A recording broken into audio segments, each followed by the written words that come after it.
Hello and welcome to church. Things have been very difficult lately and we are now just coming back to worship in church. When you come to worship in church, what you'll find will be quite different from how things were before. For a start, even as you come in to the churchyard, you'll be required to keep at least 2 meters distance between yourself and other households.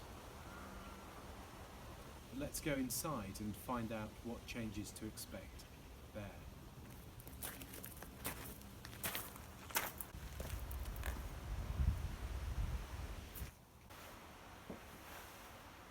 As you come into each church, you will find instructions on the door of how to come in and go out safely. It'd be really helpful if you would follow those instructions, or any special arrangements that have been put in place for the service as directed.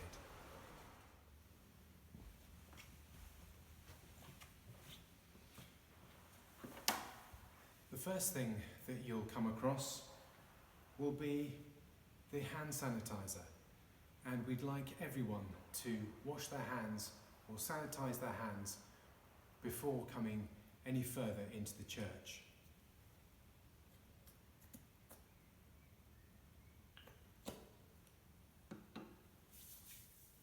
The next thing that will happen is that you will take your order of service and you will take an antiseptic wipe for you to wipe down the pew where you have been sitting. Visitors for private prayer will be invited to take a pebble so that we know how many people have entered the church and place it into the basket so we can keep a daily tally. You'll also be asked to take a small post-it note which you can then place into the pew where you have sat and leave it there so that our cleaners will know where to concentrate their cleaning. Once inside church, the 2 meter rule will still apply, and therefore it's important that you and your household sit together but not too close to another household. And therefore, we'll only be occupying alternate rows of pews. But we think this is the safest way to keep everybody safe. The new guidelines require that we are not able to have singing in church for the time being. If we're lucky, we will be able to have some form of music in each service, but that won't necessarily be your experience, and I need you to be aware that there won't be as much music and certainly no singing for the time being.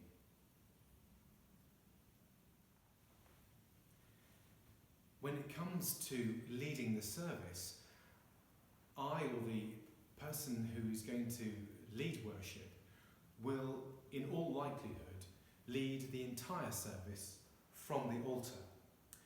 You may also find that we will be using some form of electronic equipment, a laptop and possibly mobile phone cameras to record the service for broadcast either at a later date or, if we're lucky, live from the church to those who are unable to make it. The consecration of bread and wine will take place in the normal way. But because of the risk of spreading infection, for much of the time the host will be fully covered.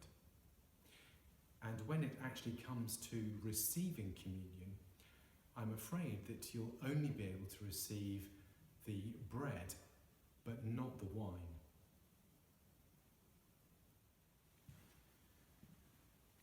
When it comes to receiving communion, I will come from the altar with the bread, and you will be asked to come out one pew at a time and receive the bread in your hands. I may be wearing a mask. Once you have received communion, you will be asked to return to your seat either directly, or if there is a narrow gap or congestion point, you'll be asked to take an alternative route around the church to avoid being too close to other people.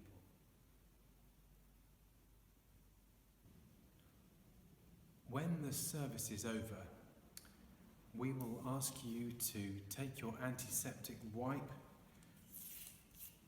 open it, and use it to clean the space where you have been sitting. They are alcohol based, and you can use them to wipe down wherever you might have been breathing or touching. We'd like you to take the piece of fabric and place it in the bin by the door as you leave. We'd like you to leave your order of service where you have been sitting, and we will arrange for it to be placed in quarantine until next week. This will allow plenty of time for any virus to die off if it's present. Sadly, when the service is over, we won't be encouraging you to hang around and talk to people, and I'm afraid there certainly won't be any refreshments for some time. We would also very much appreciate if everyone would use our voluntary track and trace system. We hope that you will be able to give us your details and say when you have been in each church, whether it's for a service or whether you're visiting for private prayer. And let us know if you become ill. In that way, we are able to keep a record of who has been in each church, when they were there, and to advise anybody who has been in church if somebody else was taken ill when they visited at around the same time. This is all going to be taken on trust. We will look after the information, and we certainly won't disclose any individual details about who has been taken ill. But this is all being done as part of a wider public health initiative to ensure that we beat this virus. So I hope that you will regularly visit our website to the test and trace page and input your details and send them to me. If you have a smartphone, you can even use the QR code, and this will take you directly to the website. We know that coming to church for the foreseeable future will be a different experience to the joyous occasions that you perhaps had before. But we hope that when you do come, you will still find it a valuable opportunity to meet with God, to pray, and to feel in some way in fellowship with all Christians across the world. One thing that I do have to say is that churches, having been closed for so long, should, in theory, be the safest places. And our task is to try and keep it that way. We want to be completely welcoming to everybody, but following the government advice and the advice of the Church of England, we are urging anybody who is feeling unwell or who lives in a house where somebody else in that household is unwell, perhaps with the virus, but even if they are just suffering from an ordinary cold or flu, we really would urge you all to stay at home for at least a period of 14 days, so that the risk of introducing infection to people who come to worship is minimised. The most important thing that we do over the coming weeks is to act in such a way as to show love for our neighbour. And it is really important that we do our very best to keep everybody safe. Thank you for watching.